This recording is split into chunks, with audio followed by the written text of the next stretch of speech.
All right, so here's video number 1 on how to make changes in your life. Cliche therapist thing. You have to learn to love yourself. So if you do not love yourself, you're not going to see yourself as worth investing the time in. And you'll start to make attempts to make changes in your life and you'll fail. And then you'll reinforce why it's not worth doing it, which reinforces the behavior again and again and again. So I'm trying to figure out how to condense this in my head. One, I just woke up and hopped in this thing, and then I got a lot of thoughts on this. And so this may end up being a couple different videos, but we'll see how this rolls out. Okay, so how to start learning to love yourself. So there is a program that we have that we operate from on an unconscious level, right? So we operate on an unconscious level about 90 to 95% of our day, right? So what that means is like we just have behaviors that we continuously do, right? So we don't have to think about walking. We don't have to think about like typically getting up and brushing our teeth in the morning, those things. We kind of operate at those as an unconscious level. So if the unconsciousness is operating on a level that has a negative bias to it, we're not going to see ourselves as something worth investing in, right? So what does this mean? So when you're born, blank slate, right? So the way that I think about it is like you have a computer, right, that doesn't have any programs on it. It's just an operating system, right? So that's how babies come into the world. And then they download these programs based off of their life, right? So like what the parents share with them, what their outside world and experiences are like, and then that becomes part of their unconsciousness. So I know for myself, right, I operated on a very negative unconscious level, right, which isn't uncommon. Your brain has a negative confirmation bias program in it that's naturally there because that's what protects you and keeps you safe, right? So if I showed you a picture of 100 smiling faces and there was one face that wasn't smiling, you'd go, why is that person not smiling, right? And what that does is that protects us and keeps us safe. But if that's what we focus on, right, then we become very pessimistic, negative, and we see the world as a dark and dangerous place, right? And then if we have things that reinforce that in our lives, right, then that cognition becomes even stronger. Okay, so back to operating on an unconscious level.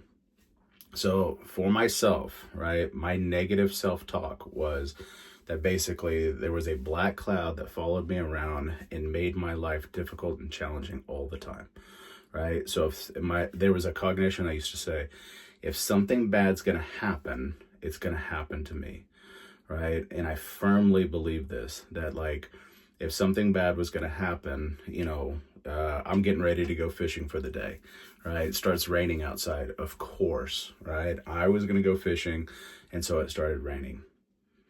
I don't think that's the way the world operates, but in my head, I believe that. So that reinforced that behavior. So I didn't see myself as anything of value, right? I did love myself. I didn't even care about myself. I didn't even like myself, right? And my behaviors reinforced that, right? I struggled with addiction. I struggled with healthy relationships. And so because of that, I kept operating on that unconscious level, right? I'm not worthy of it. I'm not worthy of love. I'm not worthy of a good life. I'm not worthy of these things. And so I constantly sought validation, right? And a lot of that was self-sabotage, right? Because the idea of being successful or the idea of attempting things became so overwhelming for me that it was easier for me to just continuously do the same things again. It's like believing that I was a loser, right? Like the feeling of success felt so uncomfortable for me and so unfamiliar, that like I would either downplay it, and I still do this. Like as soon as I accomplish something, I'm like, I'm done. I'm ready to move on to the next thing. But I had to start changing that negative self-talk, right? And what it didn't jump from I learned to one day just wake up and sing zippity doo dah and love myself. It started with finding small things that I liked about myself and then reinforcing those behaviors, right? So holding myself to an accountable level, right? So like I looked at myself from like a far lens, and I thought, what are the behaviors that I don't like about myself? Right? I don't like that I'm not honest about things. I don't like that I can cheat at things. I don't like that I look at the easy way out of everything. I have a tendency of trying to like get other people to do stuff for me. What is it called? Like helplessness, and that built a lot of enabling behaviors where, I would just squander, pretend like I couldn't do it. Then somebody else would either come in and do it for me, or the problem would become minimized so much that like it would be kind of obtainable. And so, when I started looking at all these different behaviors that I really didn't like about myself, I started tackling those things, right? And I learned to like myself first, right? Is I learned to like find little things that I'm like, oh, okay, like, I do this thing, okay. Martial arts was a big thing for me. Started feeling like some success in that, started feeling like this was something that I really enjoyed. Started working, like or being able to hold a job for longer. I started looking at like my drinking. I started looking at like my relationships and all these things. And this wasn't like an overnight type thing, right? And so if you're looking for like the miracle answer or cure, I don't know of one, right? If you do, send me a message. But it starts for most people at changing those cognitions, those beliefs that are under the surface that they may not recognize, like that they're operating from. And, we all have them. And so being able to identify what that is and then start changing those things, I think is the first thing that we have to do in order to make changes in our life. All right. Like I said, if you do not feel like you are worthy of it, then you're just going to continue to do the same behaviors again and again and again, right? Like what we do on a daily basis becomes our reality, right? So that was one of the reasons why I started the Evoke Changes stuff, right? Is I noticed like my circle around me, like there's just a lot of really negative stuff. And it felt like a virus that was infecting me, like online. Like when I'd get on social media, it was just like negativity, and I couldn't stand it. Like it just felt like I had worked so hard to change my life and then was being fed those things.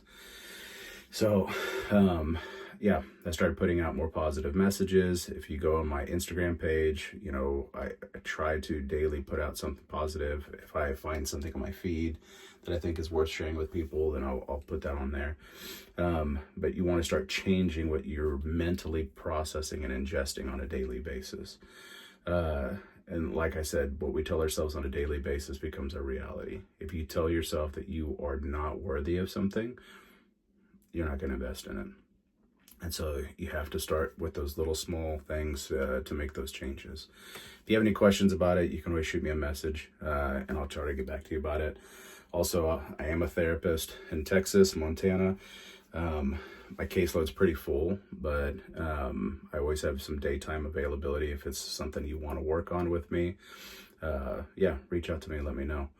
But here is video 1, and it is how to start operating on a more conscious level and then changing that unconsciousness if it has a negative sentiment override.